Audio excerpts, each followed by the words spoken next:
Bonsoir à toutes et à tous. Il y a quelques semaines, un événement un peu inhabituel s'est déroulé au cœur de la cathédrale de Tournai. Le temps d'une soirée, un défilé haute couture y présente non pas la dernière collection d'un grand couturier, mais des vêtements liturgiques datant du XIIe au XXe siècle. Le petit voyage d'antan que nous vous proposons ce soir nous fera découvrir un chef-d'œuvre peu connu du patrimoine culturel et religieux de Wallonie.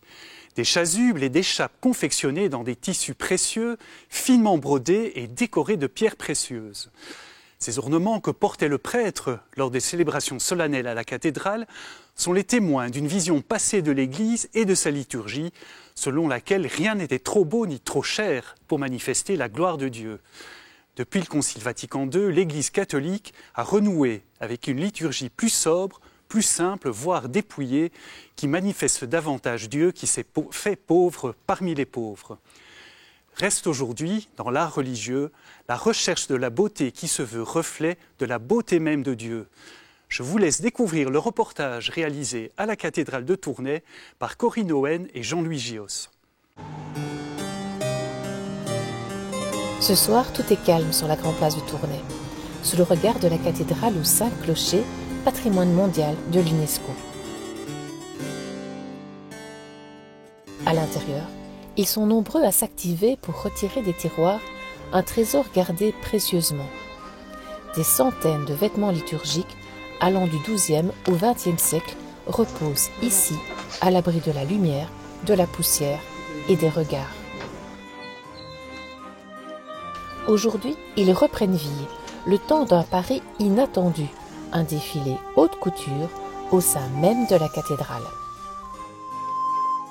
Tout commence il y a quelques années déjà de cela, vers 2017-2018, où avec les amis de la cathédrale, on a pris l'initiative de vouloir nettoyer tous ces vêtements. Et de fil en aiguille, de mois en mois, on s'est quand même rendu compte de la beauté de tous ces effets. Et on s'est dit que c'était quand même dommage que plus personne ne verrait ces choses-là. Mais déjà, les mannequins amateurs viennent d'arriver et commencent avec une certaine émotion à enfiler la trentaine de vêtements choisis pour briller sur le podium. Et il est temps pour le metteur en scène de donner ses dernières consignes. Peut-être vu qu'on vous a mis la... Juste vous aviez un défi particulier à relever aujourd'hui pour mettre en valeur ces vêtements ? Je pense que c'est pas évident parce que je ne peux pas faire un défilé de mode en mode grand show comme les grands couturiers. Et ça me plairait bien d'ailleurs de faire ça un jour. Mais par contre, faire un défilé sérieux mais qui soit en même temps plaisant, qui soit un voyage dans l'histoire de l'art et dans le temps, je pense que ça c'était un beau défi.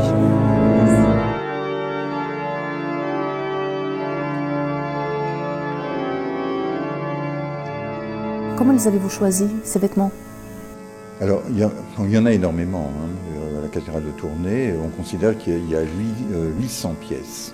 Il fallait choisir d'un point de vue chronologique. Donc, alors, il y en a qui ne sortent pas. Les chasubles du XVe sont trop fragiles. Elles vivent dans l'obscurité, étalées sur leur plateau. Elles ne sortent pas.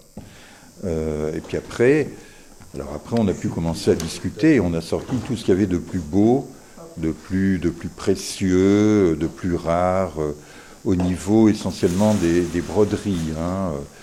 Les broderies du XVIe sont particulièrement raffinées et nous avons quand même de très très beaux vêtements avec ces broderies absolument magnifiques.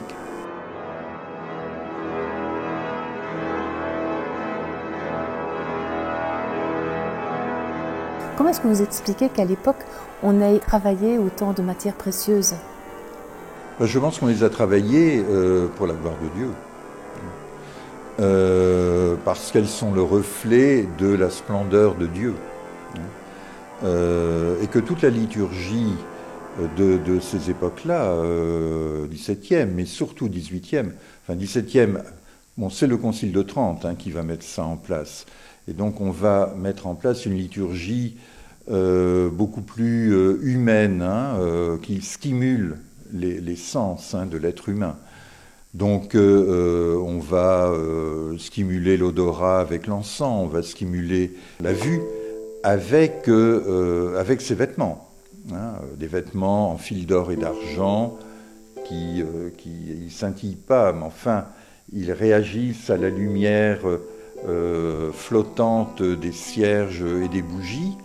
Il n'y a pas d'électricité à l'époque, donc ils sont là, ça évolue dans une demi-pénombre, avec des bougies, et tout ça fait un ensemble.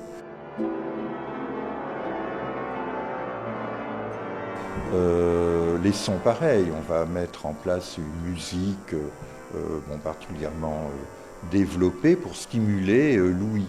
Donc tout ce système, pour finir, se révèle extrêmement efficace dans la reconquête en fait des catholiques par rapport aux réformés. Alors que sur le podium, le défilé se déroule de façon solennelle, en coulisses, les mannequins et les habilleuses s'activent pour changer rapidement les tenues tout en prenant un soin extrême à manipuler ces trésors du patrimoine religieux. Et qu'est-ce que ça vous fait de porter un tel vêtement ? Je suis très fier en fait. Voilà. Et puis c'est une occasion unique dans la vie, je pense, de porter ce genre de vêtements. Et puis défiler dans la cathédrale aussi. C'est pas habituel. Voilà. C'est ça le plaisir aussi de le faire et d'avoir participé. C'est un grand patrimoine de la cathédrale qui a été travaillé avec grand soin et que j'ai un peu l'honneur de porter ce soir.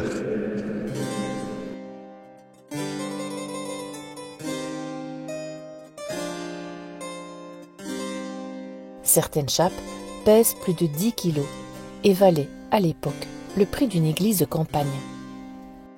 Un soin tout particulier était apporté à l'arrière des chasubles. Rappelez-vous qu'à l'époque, le prêtre tournait le dos à l'Assemblée.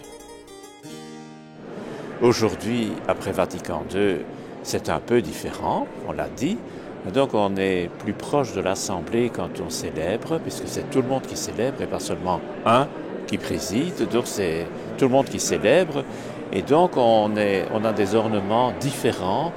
Et pour ceux qui connaissent bien l'histoire des ornements, on remonte avant le IVe siècle, après Jésus-Christ, où il n'y avait pas des pierreries, des broderies, etc.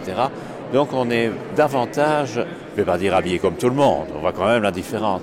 Mais enfin les tissus, etc. sont beaucoup moins riches.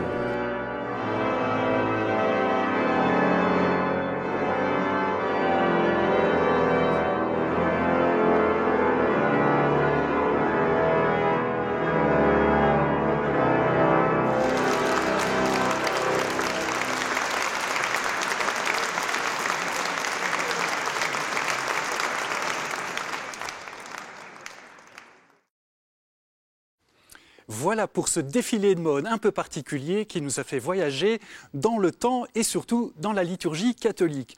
Nous espérons que ce thème vous a plu et si vous souhaitez revoir cette émission, rendez-vous comme d'habitude sur Ovio ou sur le site catobel.be. Merci encore de votre fidélité et à très bientôt.